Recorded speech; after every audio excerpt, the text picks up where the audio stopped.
घर का काम स्टोरी इन हिंदी। इस कहानी की शुरुआत होती है मंजू नाम की एक हाउसकीपर से, जो कि अपने मालिक के घर उसके बच्चे को कपड़े पहना रही थी। तभी उसकी मालकिन नीना शॉपिंग करके घर आती है। नीना ये देखकर कि मंजू अभी भी उसके बच्चे की तैयारी में लगी है, गुस्सा हो जाती है और उसे डांट कर कहती है कि अब तक तुमने मेरे बेटे को तैयार नहीं किया। मंजू बड़े अदब से अपनी मालकिन को कहती है कि माफ़ कीजिए मैडम, मैं दूसरे कामों में लगी हुई थी इसलिए थोड़ी देर हो गई। नीना मुंह चढ़ाते हुए कहती है, ऐसा क्या बड़ा काम करती हो? घर के काम ही तो करती हो, फिर भी कहती हो कि बिजी थी। मंजू, जो कि अपना काम बड़े ही ईमानदारी से करती है, फिर भी यह सब शांति से सुन लेती है और कहती है कि माफ़ कीजिए मैडम, मैं अभी फटाफट बाबा को तैयार कर देती हूँ। नीना कहती है, ठीक है, मैं दिन भर शॉपिंग करके बहुत थक गई हूँ, मैं अपने रूम में नहाने जा रही हूँ। और अपने साथ लाया हुआ सामान नीचे जमीन पर पटकते हुए कहती है, इसे तुम मेरे रूम में पहुँचा देना। और हाँ, मेरे बेटे की टी शर्ट पर अभी भी सिलवटें नजर आ रही है, उन्हें इस्त्री करके सही करो। मंजू अभी भी शांत है, वह कहती है जी मैडम, और निपना वहाँ से चली जाती है। दोस्तों, ये घटना हमारे या आपके मन में मंजू के लिए दया और नीना के लिए नफरत पैदा कर सकती है। और शायद आप सोचोगे कि क्या ऐसे लोग भी दुनिया में होते हैं? तो मैं कहूँगा जी हाँ, होते हैं और हमारे आसपास ही होते हैं। मगर हमें ऐसे लोगों से नफरत करने की नहीं, बल्कि उनके विचार बदलने की ज़रूरत है। चलिए कहानी में आगे बढ़ते हैं। एक दिन नीना, उसका हस्बैंड गौरव और उसका बेटा तीनों डाइनिंग टेबल पर बैठे होते हैं और मंजू उनको खाना सर्व करने के लिए किचन से खाने का सामान ला रही होती है। क्योंकि उसने एक साथ 3 प्लेटें अपने हाथ में पकड़ी होती है, तो उसे धीरे धीरे से चल के उन्हें संभालना पड़ रहा होता है। ये देखकर गौरव उसकी हेल्प करने की सोचता है और अपनी कुर्सी से उठने ही वाला होता है। तभी नीना उसे रोक लेती है और कहती है, तुम कहाँ जा रहे हो? उसे करने दो, वही तो उसका काम है, उसी का तो हम उसे पैसा देते हैं। मंजू जैसे तैसे बैलेंस करते हुए तीनों प्लेट डाइनिंग टेबल पर लेकर आती है। जब वह नीना के सामने वह प्लेट रखती है, तो उसमें मटर पनीर देखकर नीना की आंखें गुस्से से बड़ी हो जाती है। वह तुरंत चिल्ला के कहती है, तुम्हें थोड़ी सी भी अक्ल नहीं है क्या? ये सेम खाना इसी हफ्ते में दूसरी बार हमें परोस रही हो। तुरंत इसे यहाँ से उठाओ और कुछ नया बना कर लाओ। गौरव को नीना का ऐसा दुर्व्यवहार अच्छा नहीं लगता है, इसलिए वह उसे समझाने की कोशिश करता है। वह नीना से कहता है कि तुम्हें किसी से भी ऐसा बर्ताव नहीं करना चाहिए, क्योंकि हर इंसान अपने काम में कितनी मेहनत लगा रहा है, हमें उसका अंदाजा नहीं होता। नीना कहती है कि वो क्या बड़ा काम करती है, घर का काम ही तो करती है, भला उसे क्या मेहनत लगती होगी?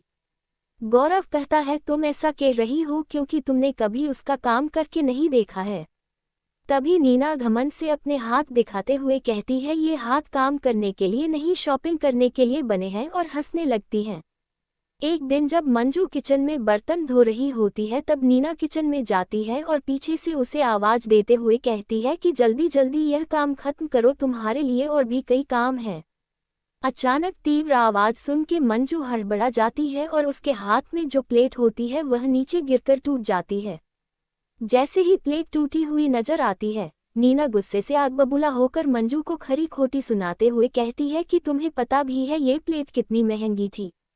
मंजू माफी मांगते हुए कहती है, मैडम गलती से टूट गई, नई खरीद के ला दूंगी। नीना अब और ज्यादा गुस्सा हो जाती है और कहती है, अच्छा तुम गलती भी करोगी और उल्टा जवाब भी दोगी? ठीक है, तुम्हें सबक सिखाना ही पड़ेगा। अपना सामान उठाओ और दफा हो जाओ यहाँ से, मैं तुम्हें अभी नौकरी से निकाल रही हूँ।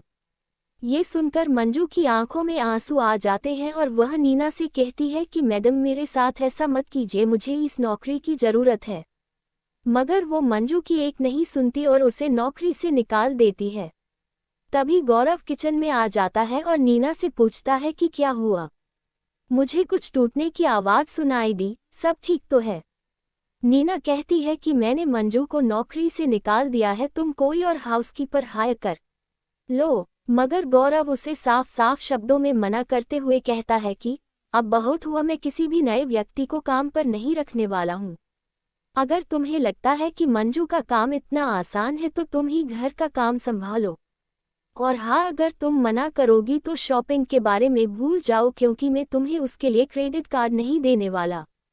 गौरव का ऐसा बदला हुआ रूप देखकर नीना उसे देखते ही रह गई और उसने सोचा घर का काम कितना मुश्किल होगा। ऐसा सोच के उसके लिए राजी हो गई। दरअसल गौरव के ऐसे बर्ताव के पीछे का कारण बड़ा ही साफ साफ समझ में आता है कि वो नीना को वो सारे काम करवा के जिन कामों को या ऐसे काम करने वालों को तुच्छ समझती है उन्हें करने के लिए कितनी मेहनत और लगन लगती है इसके बारे में जान सके। अगले दिन सुबह से ही नीना घर के काम में लग गई। जब वो अपने बच्चे को तैयार कर रही थी तो उसे पता चला कि बच्चों को तैयार करना कोई बच्चों का खेल नहीं है। घर में साफ सफाई करते करते उसकी हालत पतली हो गई। उसने अपने परिवार का पेट भर सके इसके लिए घंटों रसोई घर में बिताए और जब वो अपने बनाए खाने को डाइनिंग टेबल पर लेकर आई तो उसके बेटे ने एक नज़र देखकर ही उसे खाने से मना कर दिया। उस पल उसे एहसास हुआ कि जब कोई किसी के हार्डवर्क का सम्मान नहीं करता तब कितना बुरा लगता है। खाना खत्म होने के बाद जब वो दुखी मन से बर्तन धो रही थी तब ध्यान न देने के कारण उससे भी वैसी ही महंगी वाली प्लेट नीचे गिरकर टूट गई जिसे तोड़ने पर उसने मंजू को नौकरी से निकाल दिया था। अब उसे पूरी तरह मंजू की मेहनत और काम में उसकी लगन का एहसास हो गया था और उसे मन ही मन पछतावा भी ही रहा था। थोड़े दिन नीना ने बड़ी मुश्किल से सारा काम करते हुए बिताए।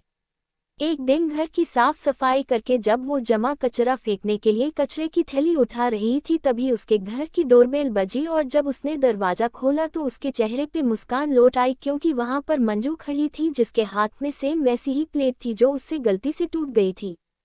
मंजू बोली, मैडम मुझे बहुत बुरा लग रहा था कि मैंने आपकी इतनी महंगी प्लेट तोड़ दी, इसलिए मैं ये प्लेट नई खरीद कर आपको लौटने आई हूँ और मेरी बाकी गलतियों के लिए भी हो सके तो मुझे माफ़ कर देना।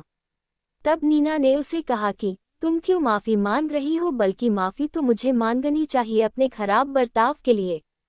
और सच में मैं शर्मिंदा हूँ। मुझे बिल्कुल अंदाज़ा नहीं था कि तुम्हारा काम कितना मुश्किल है जब तक मैंने खुद उसे नहीं किया। अगर तुम्हारी मर्जी हो तो क्या प्लीज़ तुम वापस अपनी नौकरी पर आओगी? हमें और इस घर को तुम्हारी ज़रूरत है।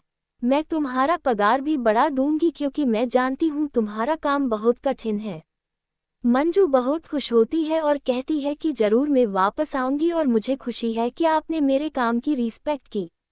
मंजू नीना के हाथ में कचरे की थैली देखकर कहती है कि लाए मैं इसे फेंक देती हूँ। नीना उसे मना कर देती है और कहती है ये मुझे करने दो और अब से मैं तुम्हारे काम में भी मदद करूंगी, बस इतना बता दो इसे फेंकना कहाँ है। दोनों हंसने लगती है। ये सिंपल कहानी हमें सिखाती है कि हम सिर्फ सोचकर या देखकर किसी के भी काम में कितनी मेहनत, लगन या ध्यान लगता है ये नहीं जानते, इसलिए हमें